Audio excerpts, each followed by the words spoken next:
Cascade is a fund that's supported by the whole university community, so that's donations from alumni but also from parents of students, from students themselves even, and from members of staff. There are 3 funding rounds for Cascade throughout the year. It's rare we can fund every application, but I have to say the quality of the applicants is absolutely brilliant. A colleague and I were looking to go abroad to do an elective placement, and we'd considered Africa and a few other countries. And one day, doing an assignment, logged onto the university portal, and an announcement flashed up about some funding up to £25,000 that was available from the annual fund, which is now called Cascade. The focus of the project was a 4-week placement that we devised with university lecturers from the physio school to assess and treat children and adults at a residential home in Kota Kinabalu in Malaysia. They made it possible. It wouldn't have happened without that funding. Students really do seem to place a great emphasis on really making the most of their experience at Nottingham, and I think they're really good at that. Student radio for Nottingham. This is URN. Thanks to the Cascade funding, we were able to buy a load of outside broadcast equipment.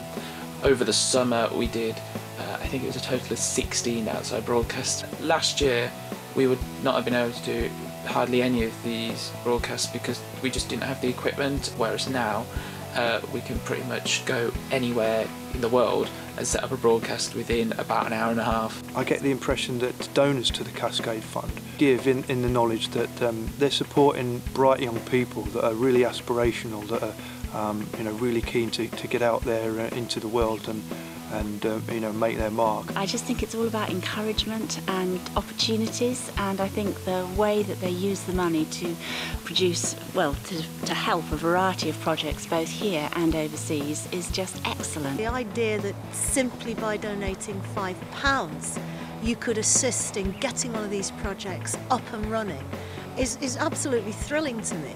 We knew we had the resources to take possibly 1 show up, but then when we got 4 shows in, it suddenly became this completely impossible thing. So we asked the university and Cascade for help, which we were really grateful we got. We got £4,000 funding. The difference about reputation nationally is transformed. And not only that, it makes students who aren't students yet want to come here. Students have won a bid to design and build a shelter for EcoBuild, which is the largest sustainable building fair in the world.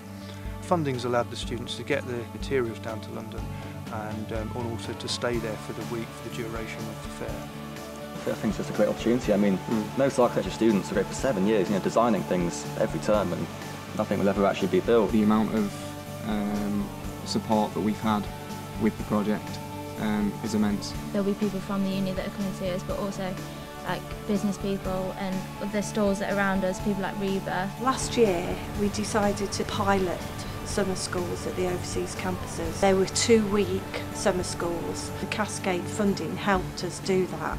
We put the money towards scholarships, so we supported 20 students. And I went to Semenya, which is just outside of Kuala Lumpur. When I was applying for graduate schemes, the summer school came up really favourably, and I ended up getting a job at a law firm that's an extremely international law firm. And they said one of the reasons why was because I'd done so much travelling. Well, we're an agricultural campus, so a lot of our students are interested in plant science degrees and agriculture degrees, and also because it's such a rural campus, we really do need a space where we're able to grow our own stuff. We may as well make use of the land. Well, without the funding, I don't think this project would be possible. So the funding allowed the Guild to get the site off estates and for estates to rotivate the soil and put the fence up, the rabbit-proof fence. They came from a collection that was bequeathed to the university by a Colonel Pearson. When I found them, they were locked away in assorted places around the university, and some were in a terrible state. Cascade very kindly gave me a grant in which I could bring in some expertise. So the person who's particularly helped me, Dr. Fox, he's come in and curated the insect collection. He's also an expert taxidermist, so he's been able to preserve our stuffed specimens, can be used to teach quite important concepts like homology. Well, in the last 4 years we've actually been able to fund over 100 projects, which is excellent. But in the future I'd like to think that with if we can build the size of the pot up increasingly, then be able to fund even more projects in the future. So that has to be one of our long-term aims.